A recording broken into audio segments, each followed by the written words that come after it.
What do we do with emotions in psychospiritual work? There's many answers in a sense, or there's a plurality of understanding and approach to emotions. There is acknowledging emotions and layerings of emotions, and the ability to engage and express and fulfill emotions in catharsis and understand their relationships to the natural response of the organism, sometimes historically from the past, sometimes in the present, both. But the essential point that I think I'd like to make in psychospiritual practice, we learn to not to identify with the emotions, very much the same as thought, which if you have been involved in a traditional meditation or practice of some sort, you're probably familiar with this idea of letting thoughts simply move through you, not get attached. Take a deep breath, allow the gaps between the thoughts in times, and possibly fall through into thoughtlessness.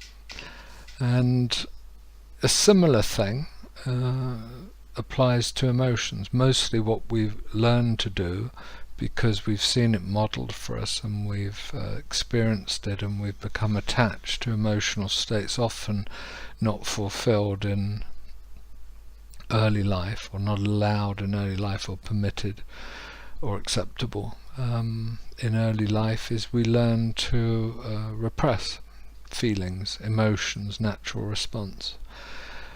Thus we became attached. It's a kind of unfinished business, really.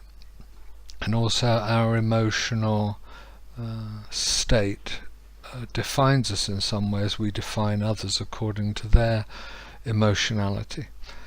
So when you turn your attention to this, notice that much the same as thoughts flowing through your mind, emotions flow through your body, sometimes with some obvious source, or in reaction or response to something that's clear to you, and sometimes not at all.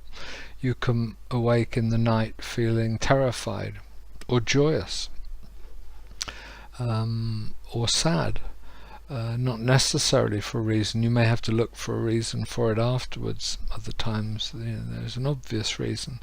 However you feel, the feeling will pass. Allow the feeling to flow. Emotions are of the element of water. Let it flow. Let it move through you. And try not to identify yourself with the emotion. Rather than being here, they're just there. Going by, they're a certain color, a certain tone, a certain texture. But they are not who you are. So the essential lesson of psychospiritual work is that emotions are not ourselves. Emotions are changing, flowing, moving through, and to get caught in any one of them, which doesn't mean not engaging, it doesn't mean not feeling them, but it means not being exclusively identified with any one, rather allowing their movement through and noticing the change that is evolving in the constant wave upon wave upon wave of feeling.